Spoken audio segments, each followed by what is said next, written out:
ওখানে গেলে ওরা চুপ করে থাকবে, তাহলে তো গিয়ে আর কোনো লাভ নেই। কি বলছো? ওখানে গেলেও কি চুপ করে থাকবে? তা একটু কথা বলো। তোমরা এখানে এসে আগে কথা বলো, যদি বুঝি যে ওই দাদা ইরিটেট হয়ে গেছে, ওরা আর ভালো লাগছে না, বুঝতে পেরেছো? কিন্তু বাকিদের ভালো লাগছে, তারা কথা বলে, তাই না? দাদা ঘুম পেয়েছে। আমার দাদাভাই কৃষ্ণ হয়ে গেছে, এত মহিলার মাঝখানে গিয়ে কলির কৃষ্ণ হয়ে বসে আছে। এবার খুব খুশি পেয়েছে, দেখো ব্লাশ করছে। এরকম কথাবার্তা বলতে হবে তাহলে দাদাকে। বুঝতে পারছি দাদাভাইয়ের নামে একটু প্রশংসা চাইছে। বৌদি ভাইকে ছেড়ে কি উঠতে পারছেন না দাদাভাই? ওই জন্য বৌদি ভাইয়ের কোলে কি মুখ লুকিয়ে দিচ্ছে? আচ্ছা, আমার এখানে আমি যা দেখতে পাচ্ছি, আমার এদিকে বন্ধুরাও রয়েছে। আমি জানি বন্ধুদেরও মনে হচ্ছে একটু ম্যাডাম এদিকে আসুক, একটু গান করুক, একটু বন্ধুদের সাথে নাচানাচি করুক। আবার জুবিন গার্গ চাই, সিঙ্গাররা করলে হবে না, ম্যাডামকেই করতে হবে। কি বলছে? জুবিন গার্গ স্যারের কোনো গান, কিন্তু আমি সিঙ্গার নই, মানে অভিনয় করি, চেষ্টা করি কিছু কিছু। বলছে আপনার প্রোগ্রাম আমরা অনেক দেখেছি, আমাদের ভীষণ সামনেই করি, সেখানে কি হয় না হয়। তা আমি আবারও অনুরোধ করব আমাদের ম্যাডামের, অর্থাৎ আর্টিস্টের গাড়ি ড্রাইভার যিনি রয়েছেন, ড্রাইভার দাদা, আপনি একটু আমাদের কাছে মঞ্চে এসে দেখা করুন, আপনাকে বিশেষভাবে প্রয়োজন। আমি অনুরোধ জানাচ্ছি, আপনি যেখানেই থাকুন একটু আমাদের মঞ্চের সামনে এসে দেখা করুন, আমাদের ভীষণ প্রয়োজন আপনার সাথে। তো যেটাই বলছিলাম, যেটা কথার মধ্যে ছিলাম, তো আমার বৌদি ভাইরা কি গল্প করতে একদম ভালোবাসে না? শুধু নিজেদের মধ্যে গল্প করতেই ভালোবাসে। এটা আমরাও এসেছি তোমাদের কাছে, আমাদের সাথেও গল্প করো। আমি একটু পরেই চলে যাব তোমাদের কাছে, তখন দেখবো যে তোমাদের রিয়াকশন কি থাকে। ঠিক আছে, এত বলছো, এসো এসো। আচ্ছা, শুভ বিবাহ দেখছো তো? ভালো লাগছে। আমাকে কিডন্যাপ করে নিয়েছে এখন, সেসব দেখেছো? আচ্ছা, আমি কিরকম পাঠ করছি একটু বলবে? ভালো লাগছে আমাকে সামনে এখন? বেশি ভালো লাগছে না ওখানে? দুটোই ভালো? দুটো সেম, একই রকম দুটো? হ্যাঁ, থ্যাংক ইউ। না, অনেকে বলে আমাকে টিভিতে একরকম লাগে, সামনে একরকম লাগে, তাই বললাম। যাই হোক, একটা ডায়লগ বলবো, কোনটা শুনবে বলো? রিসেন্ট এখান থেকেই বলবো। রণজয় যে আমাকে যখন ওর যে একটা গার্লফ্রেন্ডের সাথে কিস করতে গেল, আমি দেখে নিলাম, আমি কষ্ট পেয়েছিলাম, যেরকম হয় তাই না? এরকম হলে আমি যেরকম পাগলের মতো রণজয়কে বলছিলাম যে কে মেয়েটি, সেটা আমি বলছি। আমি রণজয় দাঁড়িয়ে আছে, আমি দেখলাম, ঢুকছি, আচ্ছা রণজয় বলো বলো মেয়েটিকে, হ্যাঁ মেয়েটিকে বলো, তুমি কি করছিলে ওর সাথে? হ্যাঁ, ওই মেয়েটির সাথে এত রাতে, আজকে আজকে আমাদের সোহাগ রাত, আর তুমি এই আজকের দিনে তুমি ওই মেয়েটির সাথে ছিলে? তখন রণজয় বলছে, আমার যা ইচ্ছে আমি তাই করবো। না, তুমি সেটা করতে পারো না, কারণ আমি তোমার বউ, তোমাকে জবাব দিতে হবে যে কে মেয়েটি। না, তুমি তুমি তুমি আমাকে ছোবে না রণজয়, আমি তোমায় বারণ করে দিচ্ছি, তুমি যে ভুলটা ঝিনুক বৌদির সাথে করেছো, সেটা কিন্তু তুমি আমার সাথে আর করতে পারবে না, আমি তোমায় বলে দিলাম।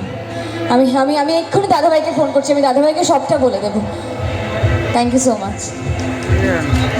হাতের তালি এত আসতে, সামনের বৌদি ভাইরা ডান্স করছিলে, হাতের তালিটা দাও, তোমাকেই বলছি।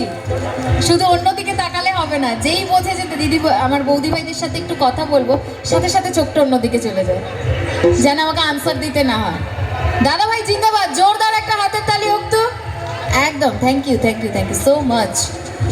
তো চলুন, আপনাদের কি আর কোনো প্রশ্ন আছে না? যেই আচ্ছা, প্রশ্ন একটা, যে আমাদের দিদিভাই ম্যারিড কি আনম্যারিড, তাই তো? আচ্ছা, কোনটা শুনলে বেশি খুশি হবে? যদিও এটা আমার বন্ধুরা যদি শোনে যে আনম্যারিড, বেশি খুশি হবে। আর আমার বৌদি ভাইরা করে খুশি হও তুমি? দুটো থেকেও খুশি হয়, একটা তো খুশি। আচ্ছা, আমাকে দেখে লাগছে আমার বিয়ে হয়ে গেছে? লাগছে? লাগছে না? হয়নি না? একদমই ঠিক। আমি খুবই ছোট, আমার বয়স অনেক কম, এখন আমি বিয়ে করবো না। মা বলেছে এখন বিয়ে করতে না, বিয়ে করে কোনো লাইফ নেই, তুমি কিছুদিন পরে বিয়ে করো, নিজে ভালো করে কাজ করো, তারপরে বিয়ে করো। বলো কি মনে হচ্ছে? শুধু নিচে যেতে হবে, একটাই ডিমান্ড আমার বৌদি বাইরে। না কিছু একটা বলছিল, কি বলছিলে? আমাদের কান পর্যন্ত এসে পৌঁছাচ্ছে না, এখানে আসো না, এসে একটু বলে যাও প্রশ্ন। আমি আসলে লিপ রিড করার চেষ্টা করলাম কিন্তু বুঝতে পার আমাদের কান পর্যন্ত, আমি তোমার লিপসিংয়েও বুঝতে পারছি না যে কি বলতে চাইছো। বিয়ে নিয়ে কিছু একটা কথা বলছে, এটা বুঝতে পারছি। ও আচ্ছা, বিয়েতে ইনভাইট করবেন কিনা? সবাই সবাই প্লিজ চলে এসো। যেরকম আজকে এখানে আমার পৌঁছানো তোমাদের জন্য, যদি তোমরা না থাকতে তাহলে আমি এই মঞ্চে আসতে পারতাম না। দাদারা তো আমায় এনেছে, কিন্তু কার জন্য এনেছে? তোমাদের জন্য। তোমরা দেখো বলে, তোমাদের জন্যই সবটা। তোমরা না থাকলে কোথাও গিয়ে দাঁড়াতাম না। তো অবশ্যই সবাইকে ইনভাইট, সবাই চলে আসবে যদি বিয়ে করি তাহলে। আচ্ছা তাহলে এবার একটু প্রশ্ন পর্বের পালা মিটিয়ে আবার কি একটু গানে ফিরবো? আর এখনই আমি সাথে সাথে তোমাদের কাছে নিয়ে যাব, তার জন্য আগে থেকে একটু ডান্স শুরু করতে হবে। চুপ করে বসে থাকলে হবে না, যদি এক্ষুনি ডান্স নাচছে। করছো তাহলে নিয়ে যাবো। নাচবে তো? নিচে গেলে উঠে দাঁড়াতে হবে কিন্তু। এই যে এত হিল পরে এইসব জামা পরে নিচে যাব, তাহলে সেটার প্রাইজে তোমাদেরকে উঠতে হবে, ঠিক আছে?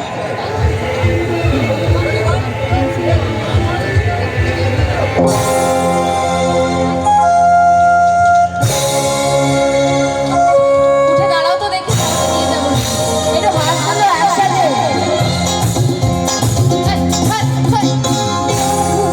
हाय हाय दो घुट है, दो घुट मुझे भी पिला दे, शराबी होता है क्या? दो घुट मुझे भी पिला दे, शराबी होता है क्या? काल मारे जालमा, अरे काल में पिला दे, शराबी होता है क्या?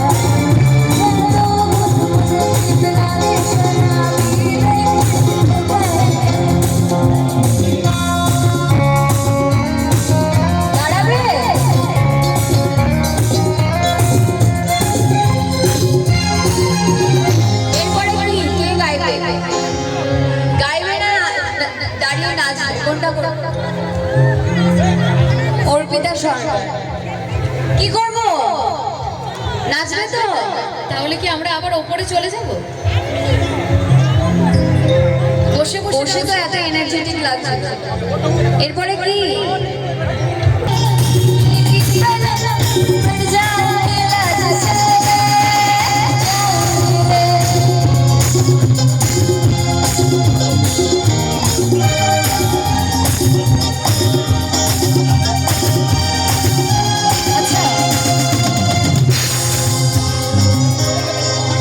এবার বুঝতে কে গাইবে? কোথায়? আমি নিচে আসতে কেন বলেছিল? শুধু সেলফি তোলার জন্য। তাহলে আমি চলে যাচ্ছি। জোর করে বলছে তুমি ডান্স এদিকে হলে তো তাকাও। হবে তো। আপনারা একটু ডান্স করুন।